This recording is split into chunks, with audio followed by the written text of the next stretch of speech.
رحم کی صحت کی جب بات ہوتی ہے نا، تو ایک طے ایسی ہے جو حمل کے لیے سمجھے سب سے زیادہ ضروری ہے۔ آج ہم اسی اینڈومیٹریم کے بارے میں بات کریں گے کہ آخر یہ اتنی خاص ہے کیوں؟ تو یہ اینڈومیٹریم ہے کیا؟ دیکھیے، یہ رحم کے اندر ایک بہت ہی خاص قسم کی تہ ہے۔ اس کا کام ہے ایک ایمبریو یعنی بنتے ہوئے بچے کو ایک طرح کا بستر فراہم کرنا۔ فرٹیلائزیشن کے بعد ایمبریو یہیں آ کر جڑ پکڑتا ہے اور یہیں سے حمل کی شروعات ہوتی ہے۔ اچھا، اب صرف اس تہ کا ہونا ہی کافی نہیں ہے، اس کی موٹائی یعنی اس کی تھکنس، یہ بہت زیادہ میٹر کرتی ہے ایک کامیاب امپلانٹیشن کے لیے۔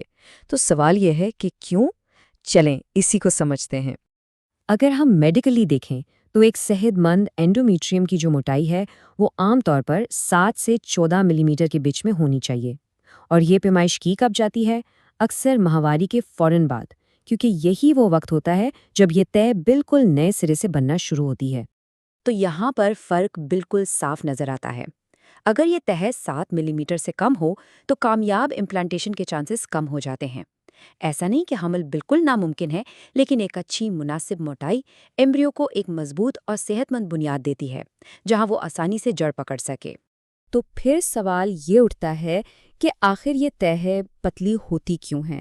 اس کی کیا وجوہات ہو سکتی ہیں، اور وہ کون سی علامات ہیں جن سے اس کا اندازہ لگایا جا سکتا ہے؟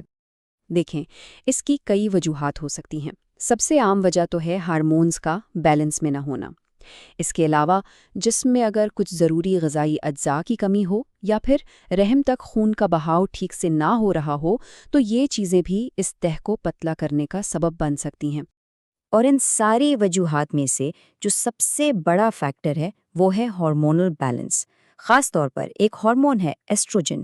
یہ ہارمون اس طے کو بنانے اور اسے صحت مند رکھنے میں سمجھے کہ مرکزی کردار ادا کرتا ہے۔ اچھا، اس کی علامات کی بات کریں تو یہ اکثر پیریڈز میں تبدیلیوں سے ظاہر ہوتی ہیں، جیسے ماہواری میں خون بہت کم آنا یا پیریڈز کا بے قاعدہ ہو جانا۔ کچھ کیسز میں پیٹ کے نچلے حصے میں مسلسل درد کی شکایت بھی ہو سکتی ہے۔ لیکن اچھی خبر یہ ہے کہ یہ کوئی ایسا مسئلہ نہیں جس کا حل نہ ہو۔ پتلی اینڈومیٹریم کے مسئلے کو ٹھیک کرنے اور اس کی موٹائی کو بہتر بنانے کے کئی طریقے موجود ہیں۔ اور اس مسئلے کا حل صرف دواؤں میں نہیں ہے، اس کے لیے ایک پورا پلان بنانا پڑتا ہے۔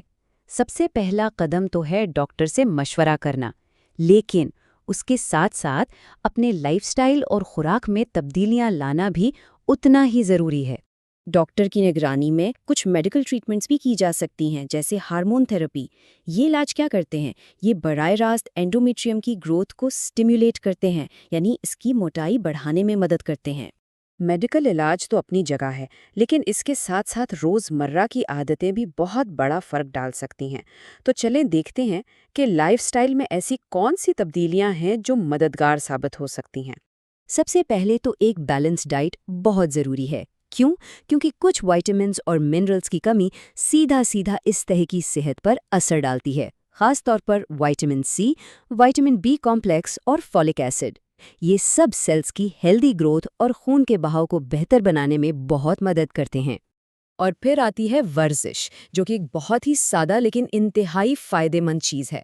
باقاعدگی سے ورزش کرنے سے ہوتا یہ ہے کہ پورے جسم میں بلڈ فلو بہتر ہوتا ہے، اور جب بلڈ فلو بہتر ہوگا تو ظاہر ہے رحم تک زیادہ آکسیجن اور نیوٹرینٹس پہنچیں گے، جس سے اس کی صحت بھی بہتر ہوگی۔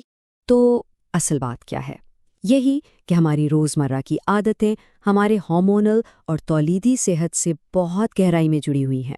ہماری خوراک، ورزش، یہاں تک کہ ہم کتنا سٹریس لیتے ہیں، یہ سب مل کر ایک صحت مند اینڈومیٹریم کی بنیاد رکھتے ہیں۔